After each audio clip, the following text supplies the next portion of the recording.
Oh, listen, I'm a lucky man that Laura's my wife, and the country's lucky that she's the First Lady. I get to do all the best things like this. I get to be with children who are anxious to learn, who want to please, who really want to do well. And my husband and I have the true privilege of getting to see how strong and resilient and resolute Americans are. She cares deeply about making sure America's a literate nation for every child. She loves reading, and she wants everybody to be able to read.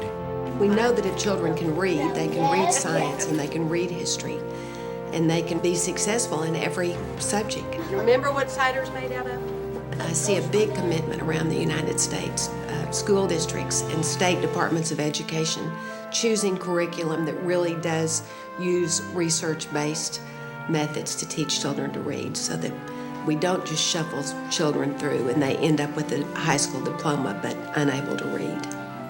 Who's going to college? Everybody.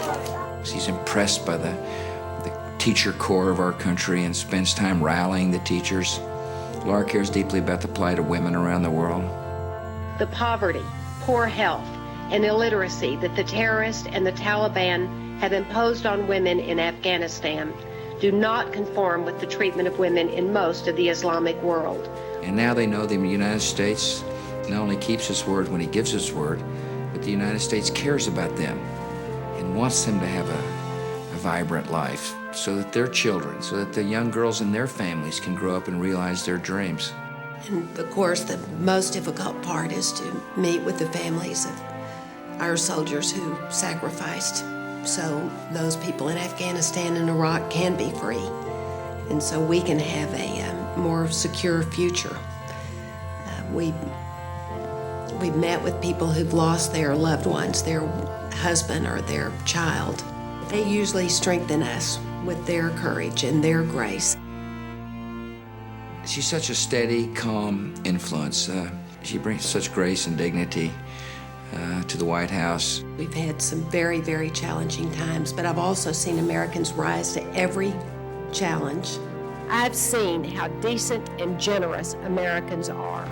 Compassion and ingenuity is being put to work all over our country to lift up lives.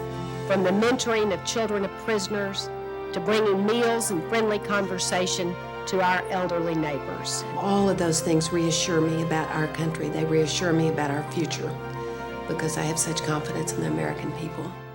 The best part of this job is to set in motion big changes of history. It's unbelievably exciting to be in a position to do that. I'm proud that my husband has the strength and the character that these times demand, the courage that a president has to have, especially under these circumstances. We got a job to do. A job to make sure this country is as safe as it can be, as strong as it should be, and as compassionate as it will be. I know how difficult all these decisions are that our country has made and that my husband's made, but I also know how people's lives have changed for the better. The strength of this country is the hearts and souls of the American citizens. That's our strength. Even as difficult as those decisions were, how right they were. I oftentimes say I've got a lot of reasons why people should put me back in office, but perhaps the most important reason is so that she'll be the First Lady for 4 more years.